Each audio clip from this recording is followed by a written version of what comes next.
Welcome to the Dividend Talk podcast, episode 85. Earnings season continued.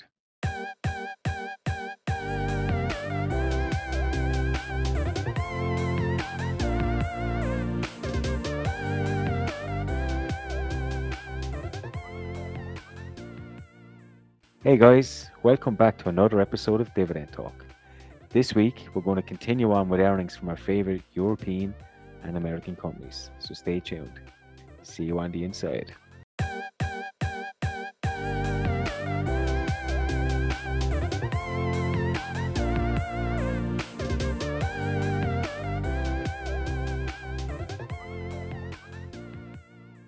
European DGI, it's another Friday.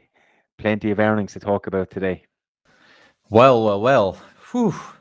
I was looking at my one pager, right, that I share sometimes on social media, and I felt like there are like 15 or 20 stocks that I want to talk about, but we just have like 45 minutes or something like that. So I wouldn't even know where to start. I mean, we picked some companies here now, so I hope also that the listeners enjoy those companies. At least I do. But there's just too less time to discuss everything. It's amazing, if you look at it. Yeah, we have a lot of companies, and I know usually we talk a little bit of news of the week, but I think most of the news is going to be consumed within our earnings and so on. But I do want to share something funny which I saw on Reuters, Reuters.com just before we came on, and that was it was the first headline, and it was about Johnson and Johnson, and it's like it's brand new news to these guys or something, but it had special report inside Johnson and Johnson's secret plan to cap litigation payouts to cancer victims. I'm like, hey, buddy, this is not a secret. This is kind of well known, and we've spoke about this Of the numerous show. times. Yeah, Yeah, yeah, yeah. it's crazy, like, but that kind of made And, me giggle a little bit. and it isn't even cucumber time. No, no, no, No. not Can, yet. can, So can you imagine paying like $5,000 for a Reuters subscription when you read this kind of stuff? come on, yeah, give me a break. And even I checked one of their data sets one time. All the dividend data in there is even not reliable, right? So I sometimes wonder like how analysts use this data. I guess they have a lot of correct data, right, on earnings and such. But I think with European companies, it's almost impossible to get correct data. Yeah, I mean, I would never dream of using such a site for dividend No, data. no, no, no, I exactly, like it for main headlines, and it breaks it down by European, exactly. American, but sometimes even reading the content in it is Yeah, mind numbing itself. So yeah, main headlines, and then I have a grasp of the news, and I'm happy. But hey, yeah. let's move on to earnings, and it's probably our favorite. Well, my favorite company on the show, which is no longer Royal Dutch Shell. It is just plain old Shell. Yes, true. And I keep on writing Royal Dutch Shell. I'm a bit slow in changing things. Ah, you're No, patriotic. look, listen up. We both said during the pandemic, buy, right? And everyone said oil is dead. And look, what people just need to know, these are boom and bust cycles. Now we're at the boom cycle, yeah, in the top. We need to realize that the barrels at $88 or $85, and we said already a quarter ago these results will be massive in the cash flows, and they were, yeah, they were. But what I was mostly interested in actually is what will they do with the Permian base assets that they sold for 9 billion, and we know Yeah, it now. They announced an 5.5 billion or 5 billion 5.5 billion buyback yeah, based on that money, and the rest paying down debt.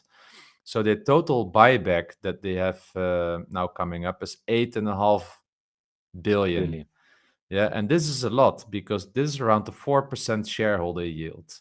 They also mentioned that they will increase their dividend to $0.25 per quarter. So we will get $1 per share. Now, on your cost basis of around 10, 11, you're talking around a 10% yield almost, right? Yeah, On cost. So for me, it became the largest position in my portfolio. It was like for 2 years or 3 years Microsoft, but now Shell took it over. And for me, this is massive, right? 4% dividend hike. I prefer 6 or 7, but getting $1 per share, and I've got a lot of shares. is massive, knowing that they will do also 4.5% buyback. What the interesting thing is, that means share reduction. So next year, without increasing the dividend in absolute numbers, they can still hike the dividend with 4%. Yeah. And this is what I like about these buybacks now, because what for me is most mind blowing, they reduced their net debt from 75 billion to 52 billion in a single year. So they reduced 23 billion in debt in a single year. It's a one third of their balance sheet that they reduced. And this is what I like, what companies should do in a boom cycle. You all the cash that you have, pay down your debt first, right, to normal levels.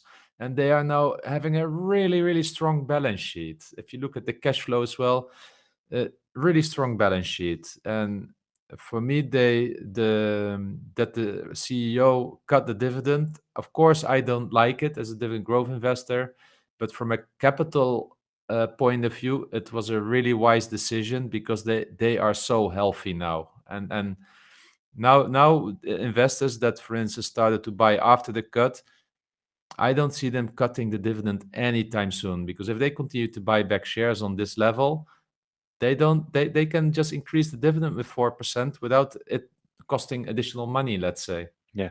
Yeah. I mean, look, we saw this coming. We spoke about it. They made it quite obvious. That's why I think we both like Shell Yeah. at the moment, because they are quite transparent in nearly everything that they do. So it was seen. You are dead right. The first thing you said is that this is boom bust. We are now at a boom. I don't know if we would be buying at these levels. I really I'm don't. not buying at 24 euros. No, Yeah. the time to buy was like 1.5 year ago. Now Yeah. not. Now I'm just enjoying the cash coming in. Yeah, that's Yeah. what I'm enjoying. And the price, of course, I always say, like, I'm not interested in price. When I check the price, it does give me a good feeling when it's at 24 euro, because it gives me kind of a confirmation, like, it was right. But if it's tomorrow 16 or $15, 15 years old, probably say, like, I wasn't maybe right. Yeah, and so it's not like I'm from stone. Um, but if you just look at the underlying numbers, it's playing out as we were expecting. And on this show, probably if we play the tape back, you have heard me saying about that. They have a cost base of $40 or something, like $45. And ExxonMobil, we don't discuss it today. They also now have a cost per barrel of $41, and they want to reduce to $35. Also, massive cash flow. They so they're it's at $85 or something like that, the oil price, and I still think that it can go $5-6 higher. Not sure if we will see 100. If we see 100, it is because of a massive spike that you will sometimes see, right? That Yeah. people get overhyped. I think this is a perfect price for where it deserves to be with the supply and demand issues we have in the world. So and at this price is like it's 50% profit or cash flow profit, right, on this. So it's like, it's not oil coming out as, how do you say it, spraying out of the surface, but it's just cash, Cash pure coming out. Yeah. cash. Yeah. Yeah, no real surprises. Yeah, Do you know one thing that that bothers me is that on the Gyro account, they have now obviously changed over to just Shell. yeah, So they have to sell my shares and rebuy back my shares. yeah. It now tells me on that my average price was 22 euro, Okay, because yeah, I yeah, bought yeah, back at that. I only checked it yeah, there the other day, and now I have to go back into my G sheets, and I have to yeah. fix that ticker on all my transactions. Yeah, So I had to do as well, but it was quite easy, right? yeah. Control H. But is this a taxable event for you then? No, no, I don't. It's not. No. No. No. Okay, cool. But yeah, so, and people ask me often about Total Energies, so I would like to own some Total Energies, but I think the growth story about Royal Dutch Shell is just better. And why? Because they reset their whole dividend. Yeah, so Total Energies gives a little bit of a bit better yield, but it's also flat for many years. I like Total Energies still as a company. I think it's still leading the energy transition. I think Shell is a quick follower. Hmm. I hope still to, at a certain moment, to replace my ExxonMobil shares for Total Energies. I'm saying this already for 2 years here in the podcast. I guess I'm the typical dividend investor of buy and hold that doesn't touch things when the dividend is not cut. But I must say I was also happy with the ExxonMobil results. But I feel like it's the American approach to it. I don't feel that they take the transition really serious. Yeah. Yeah. Okay. We'll move on to one of our European companies, Roche Holdings, which is in the pharma segment. It's a company that, I mean, I would like to own, but they're on the Swiss exchange, and that just makes it so hard for me, especially with tax. It's just a bit of a pain. But overall, they had nice solid growth. The diagnostics division again is kind of carrying the pharma division. So the diagnostic division was up 29%. Pharma was basically flat. I think it was up about 3%. That's obviously suffering heavily from biosimilars and a little bit of the impact from COVID-19, but they still grew 9% overall as a group, which is quite good. EPS, earnings per share, was up 6%. So pretty much bang on what the expectations were. So they gave mid-single digit growth, and that's exactly what they hit. Free cash flow was up a massive 34%. This is due to lower investments and a stronger operating performance. And their debt levels went up a small bit because of the share repurchases from Novartis that we covered before. Um, and yeah, pretty much it. So next year, I suppose next year it doesn't look so rosy from the company themselves. Have said that they're expecting pretty much little top line growth, maybe zero, so zero to low single digits, but that's mainly based on biosimilars. Again, I think Avastin has been heavily hit, and also COVID-19 sales. So I think a lot depends on COVID-19 sales, because they might be propping up a little bit, and how that's going. They're anticipating about a 2 billion loss on that, which is obviously going to cut down on their growth levels. Yeah, But 2021 was solid, but I don't expect 2022 to be as good. yeah. And a dividend hike. Always a dividend hike, and the a dividend hike, and again they're nearly confirming a dividend hike for the year after. They've already Yeah. said that in this, that they anticipate that they'll increase it again next year. 35 years. Yeah, yeah, it's 35 years. it's Increasing. Yeah. incredible for a European Yeah. company, and they're not small increases either. They're decent. They're decent hikes. Yeah. Nice, nice, nice. Good. Shall we then stay a bit in pharma? Yeah, Yeah. So let's go to ABBV. I think it's also a company that you own. I'm really impressed with this company. We know about Humira and the patent cliff coming up. yeah, Still 3.5% increase in the Humira sales. Overall, a 7.4% increase last quarter in sales. So it's not only Humira carrying anymore the sales increases, because Skyrizi and Rinvoq are really starting to be meaningful now, right? Together they brought in 1.3 billion. I believe together they are expected to bring in 15 or so billion by 2025, which will be the equivalent of what Humira is bringing in, these two drugs. And we know that Humira is the best-selling drugs in the world. yeah. So this company has two other drugs now coming up, which should, dampen a little bit the dip that Humira will bring in. But then we have this fucking Botox. I mean, in the midst of the pandemic, they grow 18%. I mean, how many lips can you pump? Yeah.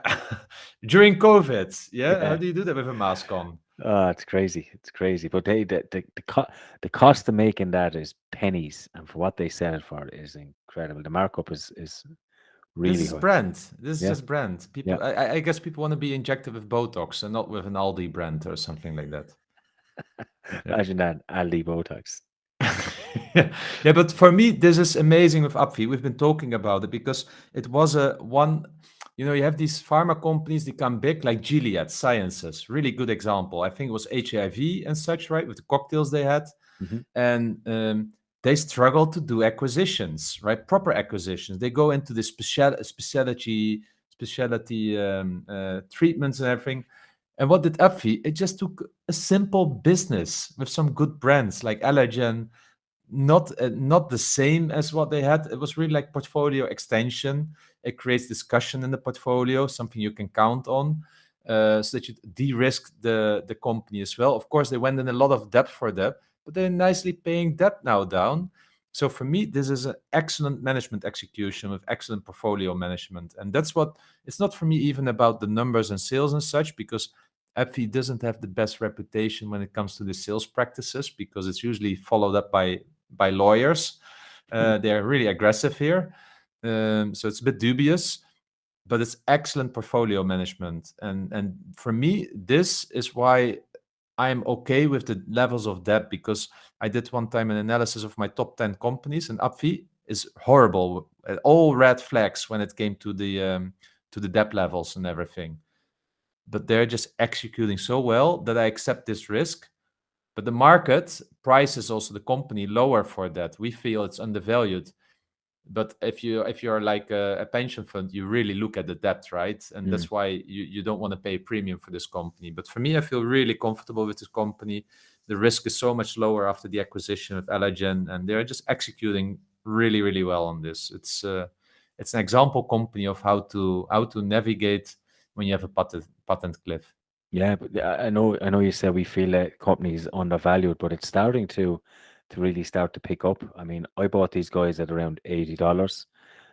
I wish I wish I loaded up more at that price point, but I think they're fast creeping up without adding any more shares. They're fast creeping Yeah, up one of my top five positions because it just keeps increasing yeah, in price. And it's interesting that you mentioned both Sky Ritzy and Rinvox. So I watch a lot of Premier League football, and some of the games, particularly on a Saturday evening, are not on UK television or you have to pay extortionate amount of money, but they are available on US stations. So I watch some of the US stations for football and some basketball too. And the ads, these two drugs are being pushed on quite a bit. I mean, on multiple channels, you can just see that they're really starting to push these. So I can see why in America they're starting to gather a lot of traction and probably grow over the next few years because they're starting yeah, to really drive these. But it's great for us as ABBV investors. I mean, the biggest risk we look, everybody and their dog knew about Humira. We know what's going to happen. We know there's risk there. That's why we're investing in someone like Viatris, for example. But yeah. to have two drugs come in and replace that or potentially replace that is huge. It's absolutely Yeah, huge. exactly, exactly, exactly. So if they get to bring the debt down also the next 5 years, you're talking about a really, really high quality Yeah, company, and the share price will follow that quality. yeah. Yeah, I own them since like $67, full position already since then. So I'm happy, and it's also going into my top five if it keeps increasing the price. But I prefer them to continue to increasing so nicely with the dividends, right? Yeah, yeah. And they usually do decent dividend hikes, to be fair. Yeah. And then the next company then in pharma is a company that started to buy last year is Bristol Myers, and also here again, I mean, I like the numbers, and it's playing exactly on the thesis that I had. It's also a company again that needs to restore their pipeline. Yeah, also again, their pipeline is at risk, and they are now widening the pipeline to offset the potential patents. And yeah, what can I say? It's just doing what it needs to do. A 5 billion buyback in quarter one. It's a 3.5% shareholder yield in a single quarter, and that's massive, right? What I also like is that Revlimid is doing well still. It's flat effectively in sales, but it was expected a little bit worse.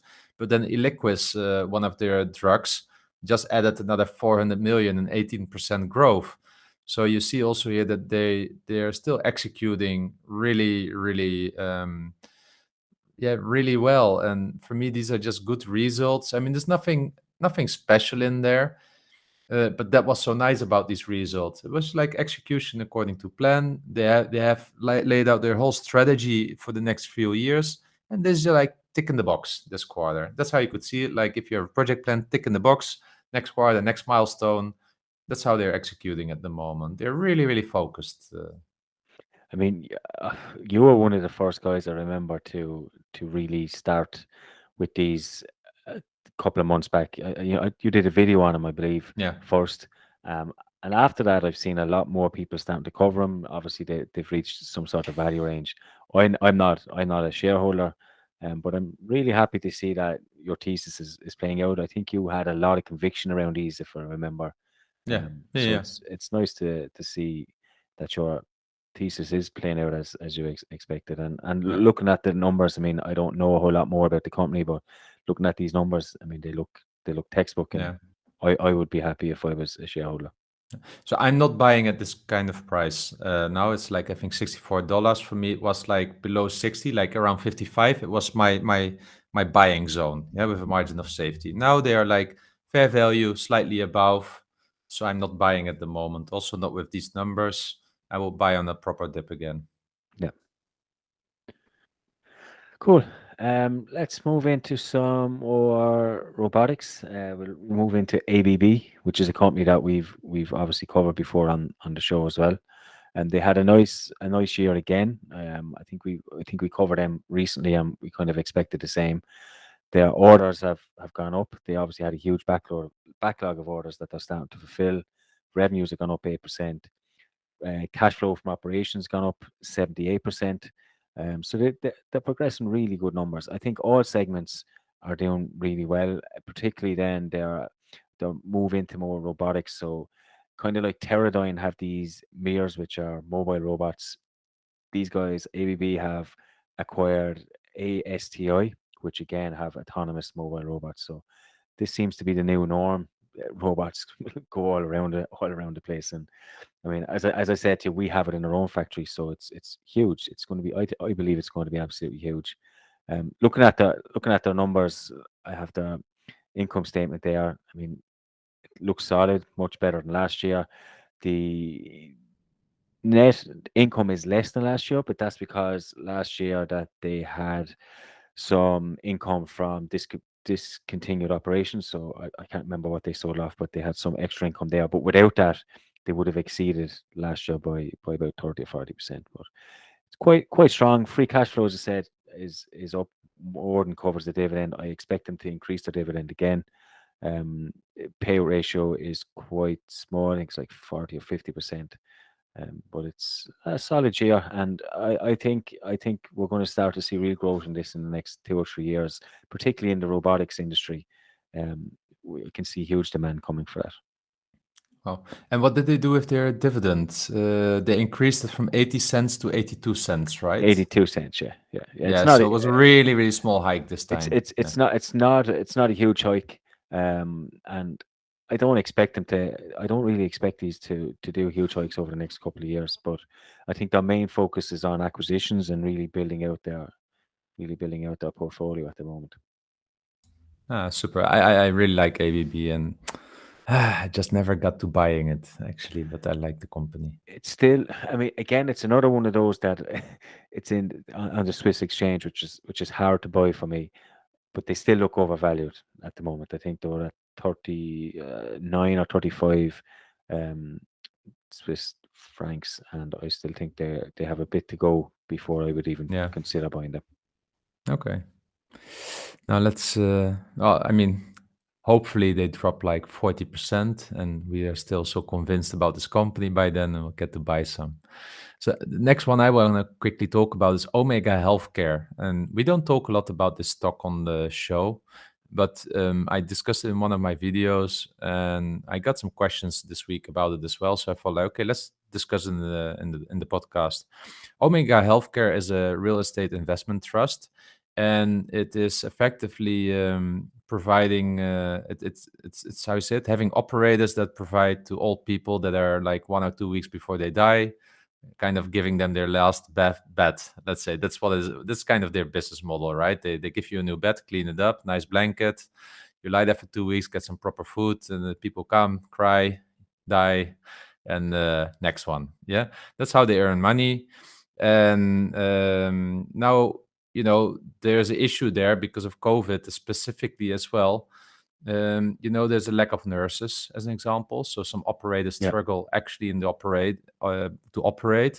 And people don't need to go to this house now because many of them are on the intensive care. Yeah, I know I'm saying this really in layman's terms, but this is how simplistic I look at this. So, and what I like about the CEO, Taylor Pickett, is that he's really, really transparent in this. He says portfolio occupancy growth stalled in the fourth quarter, driven by continuing stretched labor market and the early effects of the Omicron variant. Results were impacted by non-payment of rent by a few operators, as well as reduction in the collateral supporting non-paying operators. Really transparent, no bullshit. That's what I like. And what I would like to mention here with Omega Healthcare, because why is this company so interesting? It is yielding almost around 10% now again they dipped by 12%, I think, in the last 2-3 days. So almost a 10% yield. It attracts people. But look, I get some questions here about that people are nervous. I sense that. Don't own it. If you get nervous of a stock, I don't want to own stocks that make me nervous, that make me not sleep well at night. Then don't own it. It's not worth the 10% yield. Really not. The stress that you get back for it. So how is it for me? It's for me a small position in my portfolio. It fits well if you have like 30 to 40 stocks in a portfolio. You can have a 10 yielder there that if it cuts the dividend, it will not impact your portfolio too much. Although I'm a dividend growth investor, this one I'm not necessarily buying for the growth, but for the compounding by reinvesting dividends. If you look at all the dividends paid by companies in my portfolio, this is the second larger historical payer for me after Shell, because I own this company already 5-6 years. This company has had always stress from the outside world, because then it was Trump that wanted to change the healthcare system, because this industry, how you say it, is I think I believe it's Medicare and such. It depends on Yeah, that, on these kind yeah, of payments. So, and there's always political risk. Now it's Omicron, but look, in the end, the numbers were not too bad. Yeah. So the official funds from operations was 50 cents per share, while the dividend is 67 per share. So they were not covering the dividend, but then the adjusted funds from operations were 77%, 70 cents per share. I checked why was the difference, and effectively, officially, they had to how you say it, do some non-cash adjustments and make reservations for potential credit losses. So effectively, they're saying in the future we might get less to collect, and they need to provide for make provisions for that. That's why it is. So, in my opinion, dividend was covered, and at the same time, they also announced already a bit earlier a 500 million buyback authorization, because they feel their shares are undervalued. Yeah, and they can cancel dividend stocks at 10% yield. So yeah, you probably want to pay that off, such kind of debt, on a 6.5 million market cap. So if you look at it like that, if you're willing to take risk, and if you could stomach a dividend cut, if that's what you're afraid of, right? You're getting a 10% yield plus an 8.5% buyback yield. You're talking here about a potential 18.5% return in a single year. That's what's on the table here.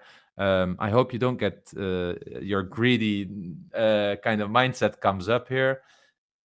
If this is like a 1 or 2% size of position in your portfolio, for me it fits well. But if you can't sleep with these kinds of stocks, stay away from it. Don't copy also me in this, right? I'm really aware of the risks already for 5 years, and if it cuts in half, I wouldn't lie awake from this, because my it is already paid back 40 or 50% of my investment, yeah, over the years.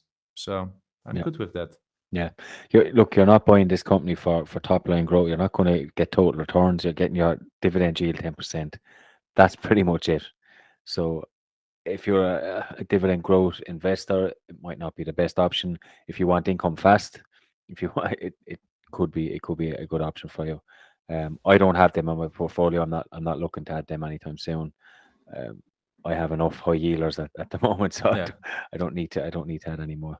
But This is my it's only high yielder with Chestnut. yeah, So the yeah, rest is all on growth focused.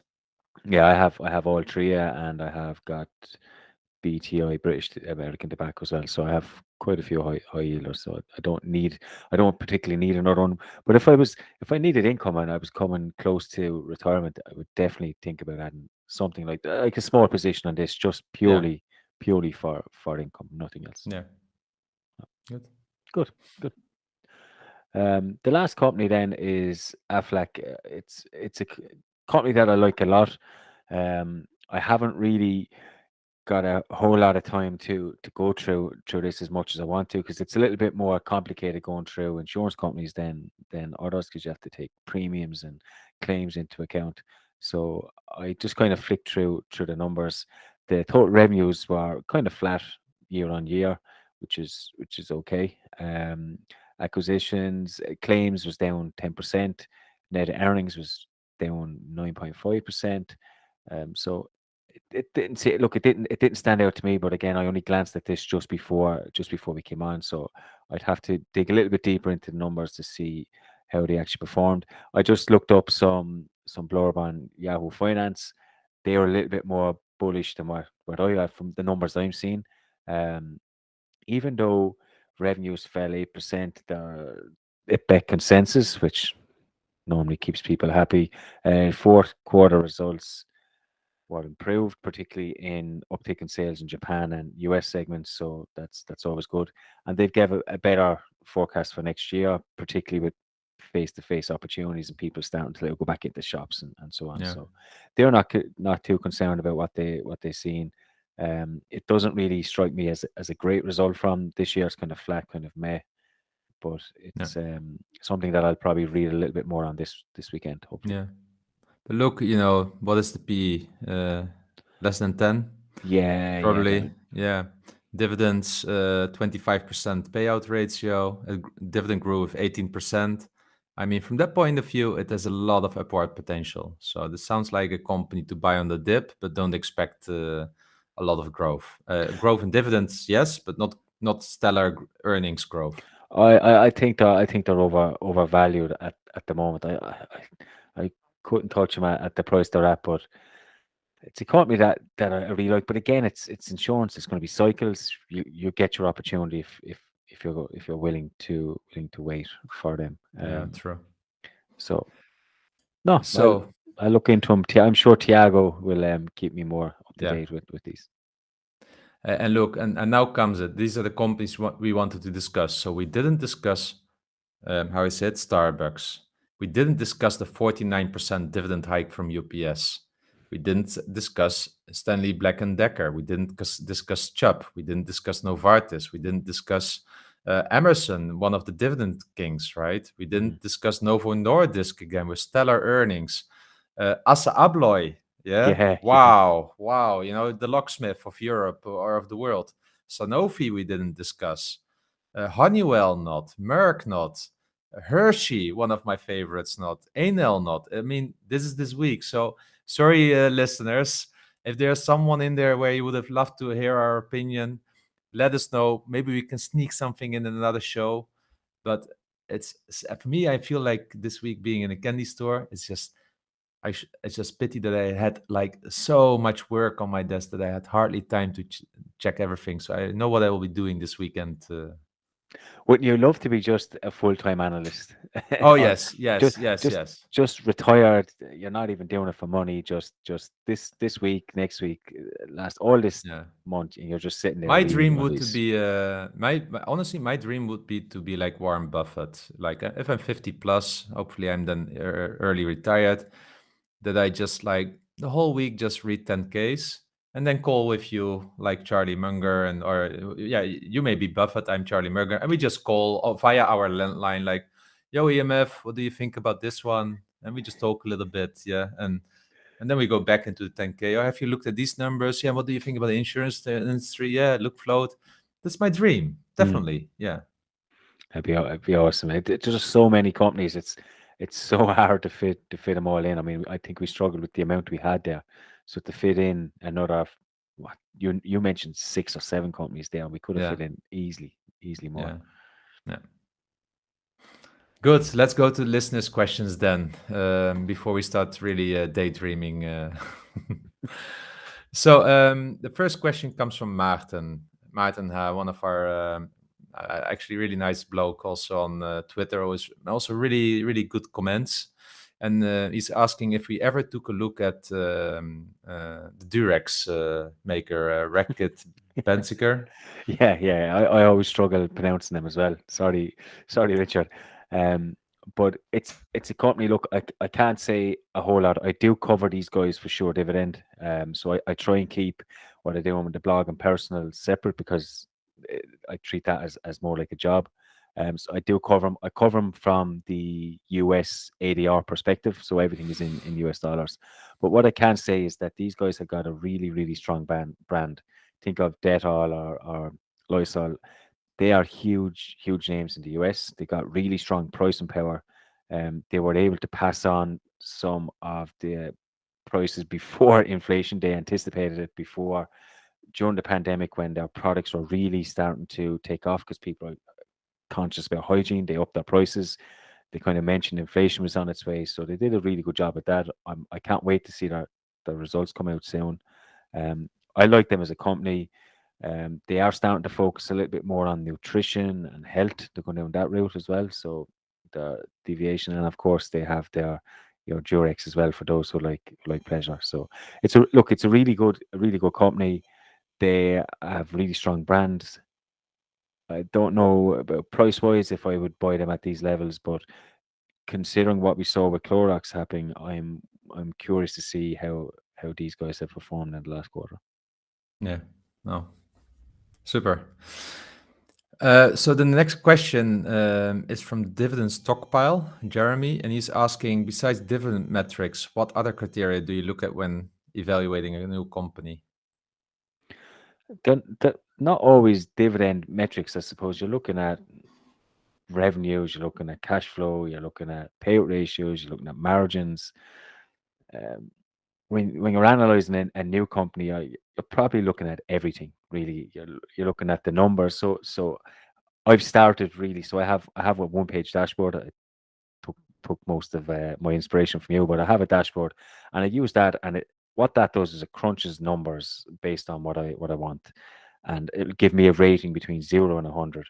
And if that's above 50, then I will say, okay, it is now worth my time to look into the company's history, look into their growth, look into the risks, and actually look into this. So look beyond the numbers because I think that's really important. It's easy as people who analyze companies to get stuck on numbers and facts, but you do have to realize that they're not going to stay the same. The company will either grow or it's not. They either have growth prospects or they're not. So you Yeah, have to you you, you have to understand what they do, how they make money, and how they plan to make money, I think. because we look at it as when we buy shares that we are business owners of the shares. Yes. Yeah, Yeah. it's not for us a ticker. It's like we own the company. That's why at least I get pissed off when CEOs don't deliver. Yeah, because I feel like, hey, you're wasting my money. Yeah, it's I'm an owner of this company as well. Yeah, so that's how I look at it. And then you look at such stuff, right? You look at management integrity. Even I check the violation tracker online. Mm. How much company is getting fined for stupid stuff. So this is all important. But if you really would like to know some metrics, Jeremy, then for instance, one important for me is debt to equity. Debt to equity. Another one is what I call the value creation metric, is the return on invested capital more than the weighted average cost of capital. Hmm. Because if it's not covering the cost of what money costs, then it's not creating value for me. So I look also at these metrics, but in the end, all these metrics are surrounding the three financial statements. So we come back to our typical advice. I think read one of the books about from Buffett and how to read the three financial statements. You always Yeah. recommend this book. Yeah. Um, because there you will learn about what to look at, and you have metrics actually designed to focus on those elements. And that's really, I think, what I would recommend, because these three financial statements, you cannot read just at one. You need to read them in balance with each other. Yeah. I echo that. And that book, Warren Buffett's book, he's 12 now. I keep calling him. My 12-year-old son is now reading that. He's just gone through the income statement, which is quite cool. So he read the income statement. To be fair, a lot of it was gobbledygook. He didn't understand a whole lot. But then I took him through an income statement and showed him where stuff is, and it's starting to make sense now. Bear in mind he's 12, so it's not all going to sink in. So his next task now is to go and read the balance sheet, which is the next section in it, and we'll do the same. And he's going to complete out the book, and then I'll recommend that he reads it again next year, and the year after, and the year after, until he can grasp exactly what it is. And then Nice. we spend some time going through going through, and he's asking me all sorts of questions, and it's actually funny. I know I'm deviating a little bit, but they have to bring a book to school, right, every week, and I didn't know this, and I had last Friday off because I was working nights, so I managed to pick him up from school, and he was walking out with the book in his hand. I was like, "What, did you bring that to school?" He was like, "Yeah, he brings it every week." So I'm there thinking, what does his teacher think that a 12-year-old has been sent to school with for how to read financial statements? Nice, nice, nice. Well, I think everyone would love to have such a son when you're an investor. Yeah, yeah, he's my retirement fund. Hey, the next question is from Average Pila. He says, Meta, so Facebook, has no debt, lots of cash, and a low price to earnings. No other company has this. Why not buy, buy, buy? Well, Average Pila, first of all, we're dividend investors. Facebook doesn't pay dividends, although I hope and I think it should be one of those companies that could pay a dividend, but they started to more invest in the metaverse. But actually, I bought a few shares yesterday, so I have a small position. It's part of my 10% non-dividend stocks in the portfolio, more focused on those tech companies that I would just wanna participate in the wealth creation there. So I bought a few more. I feel comfortable below 300 to have some shares. And just remember, metaverse is just hype at the moment. I mean, It's Second Life, just in eh, with better pixels. yeah, but it's just hype at the moment, and nobody Yeah, knows how that's going to react or exactly. what companies are going to benefit from that. Even if Facebook or Meta are going to benefit themselves. Yeah. So there's plenty of reasons to buy and plenty of reasons not to buy. Yeah, so what I can say, I think that it went 25% down is a bit too much, but that it went down was really, really deserved. First of all, we see now the impact of the decision from Apple with the advertising tracking. And so what this means is fundamentally their revenue model changed. Yeah, it has a large impact. So you need to discount for that. It's not anymore the same company as half a year ago with its earnings potential. Yeah, and then also with the metaverse and such, the increase of spending, risk is increasing because will they get the return on investment and all this cash that they are throwing into it? It became a much more riskier business, and for that you might also say it deserves a lower multiple. So I'm not saying like that this price decline is like fully unjustified. Actually, to the contrary, but I felt already that the company was already always of low value because of how many people hate Facebook and don't want it in the portfolio. Mm. Jan Rakar has asked us, have you sold some stocks and why, and your top name on the wish list these days? Have I sold some stocks? Yeah, well, I usually do some tax harvesting in December, and that's usually the only time when I sell something. And last December, I sold my ADR Baba shares, but I bought them straight away back in Hong Kong, so I don't really consider that a sale. It was just tax harvesting. So the last time I sold was probably in December 2020, some General Electric shares just for tax harvesting. I think I Yeah. didn't sell anything. Maybe I sold something, but nothing meaningful. So actually, because I don't sell shares, yeah. Oh no, I sold AT&T in May last year after they announced the stock split. Then the price went up like 5%, so I sold it at $34. That's when it was the last time, yeah, because of the dividend cut, and I didn't agree with management strategy anymore. Yeah. Yeah, I think Verizon was the last one I sold recently. I had I think I had 5 shares and I had no intention of adding any more. I didn't want just 5 shares sitting in my account, yeah. so I sold them and bought something else. So typically we don't sell. I think before that Disney. Oh yeah, I, Disney. Yeah, I can't remember yeah. who else. My top name on the wish list these days. Uh, I just want to start padding out my portfolio. I'm liking Fresenius, Texas Instruments, are really there. Texas Instruments, yes, top of my watch list.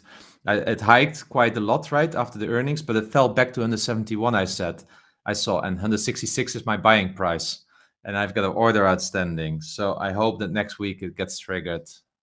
So, next one is Luca Blasi is asking my thoughts about Clorox, and here I want to share my thoughts. I really feel like answering this question because the stock dropped 15% today, right? And I had a one pager one time about it, and I had the share price around 170 as fair value. I didn't want to buy it at fair value because of the risk associated to it. So I have a margin of safety. So I said something like, I want to buy it at 150. That was modeled on a 950 million free cash flow for my discounted cash flow analysis. And when I looked in numbers today, I read two things. They are not able to pass on the inflation to the customer. Customers here are companies like Walmart. We know that Nestle is in a fight with Ahold Delhaize, and Ahold Delhaize is empty shelves now because they can't agree, because Nestle wants to hike prices. So what we see now here, this is what's happening now. It's power play in the value chain there. And at the same time, it's also declining sales, which is normal, right? We need less of the all this stuff now for cleaning now that COVID went into a different phase. But the trailing 12-month cash flow is now 580. Now, quarter of October, the results, they were really poor and there were some one-offs in. So I started to reduce my models. So I was probably over optimistic. So I've remodeled it back to 700. And then the share price, fair value for me is $133 without a margin of safety. So if you now think about Clorox, I was probably too optimistic. The inflation's hitting too hard. I need to do something with that information. So I believe that I would like to buy at 115, 120, which also means that this whole price decline is justified, in my opinion. Yeah, yeah, I think we spoke a little bit off air, and the numbers are quite clear. What I can't get over is that a company like this, you could see this coming. I mean, this is the fourth quarter in a row that we are speaking about inflation, simply just by reading the 10Ks. Yeah, Even before inflation was seen, before we seen it in our pockets going to the shop, companies were starting to talk about this 4 quarters ago. So we've had a year where this is coming. Companies like this are going to struggle to pass that on to customers. So I don't see it as too much of a shock, to be honest with you. I'm not surprised companies like this or Kimberly Clark are yeah, struggling. In fact, I kind of expected. The only thing is, this is new to pretty much most investors yeah, of our generation. So maybe we are a little bit more reactive than yeah, proactive. But I'm sure that there are seasoned investors out there that have yeah, gone through a cycle like this, who would have spot this and got rid of a company like this time yeah. last year. The good thing is, you can get it at 3.25% yield right now, which is a good yield in the current market. Dividend safe. I have no issue with the dividend. So if you're looking at a company now at the moment where you want to have like a 3+% yield, it might actually even be attractive. Just know that from a discounted cash flow point of view, it would be slightly overvalued. But in the long run, if you think about a decade, I think this company will just do fine. If you're interested to buy now, I'm just not a buyer. I want it cheaper. Yeah, but on the other hand, inflation's not going away. So we're going to see this same thing happen next quarter, and then the quarter after that, and probably the quarter after that.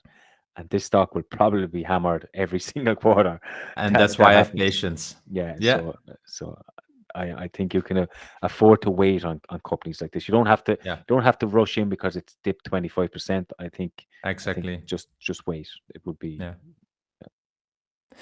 Okay, then the next question is from how's it, Daza, and he's asking when is gonna be the first European Dividend Investors Summit? One of our first-time followers, early followers of the podcast, and we've been speaking about this, right? We wanted to do something like that, Yeah. but with COVID, it's just not been possible. But I wouldn't mind spending a long weekend in the summer this year if it's a bit open somewhere in the middle of Europe. At least for most of us, it's West Europe, so that would be probably Belgium or Germany or something like that. Somewhere where it's there's sunshine, so I can get a little bit of sunshine. Would Yeah, be nice. yeah, exactly, exactly. But no, Yeah, seriously, we have spoke about this, and we do have a dividend day community, and so it's growing on Facebook and all the platforms. But there has been chatter of people meeting up, and why not? I mean, Yeah, I think we should do something. Spend some time a weekend somewhere, hang out together, have kind of a meetup where we present to each other, pitch things, and really where we can ask questions. I would love it, right? Like kind of a giant meetup. or if we could go to a shareholders meeting somewhere, Ooh, that where would we be get good. like free food. Yes. Yeah. Yeah. Buy one share for the free lunch. And then, but then we need to buy a share like, ING for 10 euros or something like that. Yeah. And then. Get about 30 euro worth of food. Exactly, exactly, exactly. Yeah. Good. Last question then is around from B. Yeah, his name is B. Any experience or views with using credit rating in your evaluation? If yes, do you have a showstopper like level like BBB? I do look at credit ratings. I would not say the credit rating itself is a showstopper, but you have to remember that the credit rating is based on usually the debt levels of the company and their ability to pay it back, and the risk associated with that. So while the credit rating itself might not directly tell me not to buy it, probably the other things on the balance sheet which causes that credit rating would be a showstopper. But I have an account. You can sign up with Moody's, which is completely free. I find it great. Just go in, type in the ticker, and it's quite Yeah. good. I'm when he says BBB, I do look at that. So if it for me is like lower than BB plus, so that's just the first level below A, lower than that, all the alarm bells are ringing. Yeah, Yeah, I'm really watching out. And there are some companies that are considered high quality with BB plus, and if they go one level down, you could argue like they're really going, they're really on the boundary. And this also means I analyze this, but not necessarily. I look at the credit ratings, right? But I also do my own homework around this because you don't want to have you don't want to have a portfolio with your top 10 positions all in the B range. You get yeah, slaughtered yeah. in a financial crisis. But I have to say actually, if you read Moody's, for example, and the credit rating, they do a lot of detailed research, and it's you like after a 10K, it's probably good to read their analysis because they give you an unbiased view of where they see the company growth prospects are, where the Yeah. money is going to come from to pay back the debt levels that they have, and they give an honest assessment that, well, in most cases, an honest assessment of that. So it's I always go to that and check them out. I think it's really useful. But certainly investment grade credit rating is a must, even if it's Yeah. one level above junk, investment grade has to be there. But then look at Workart. They had investment grade credit rating, and look what happened to them. So don't Yeah, and we take saw it it. also in the financial crisis, Yeah, right? There are companies that went from triple A to yeah. bankrupt almost. Yeah. So I mean, it's hard to take it as gospel, but between reading that and reading the three financial statements, you should have an overall picture of. Yeah. The, Yeah, and typically this company like Wirecard, that's fraud. yeah, Yeah. So it's not like reading a balance sheet. If the balance sheet is fake, then yeah. Good. Hey, this is the end of the show, Mr. EMF. Went quick again, and we could have discussed lots of more, but we need to also respect our listeners. They're probably already at work or whatever whenever they listen to this. So, thank you, everybody. Thank you for always being so loyal. We can see it also in the listeners base. Actually, it continues to grow. We get really nice feedback. Thank you so much. It keeps us going. It's like really like energy to us. So thank you for that. If you don't follow us yet on Facebook, join the Dividend Talk group. There's always someone there to answer your question as well. And hey, see you on the outside again, and see you next week. yep. See you later.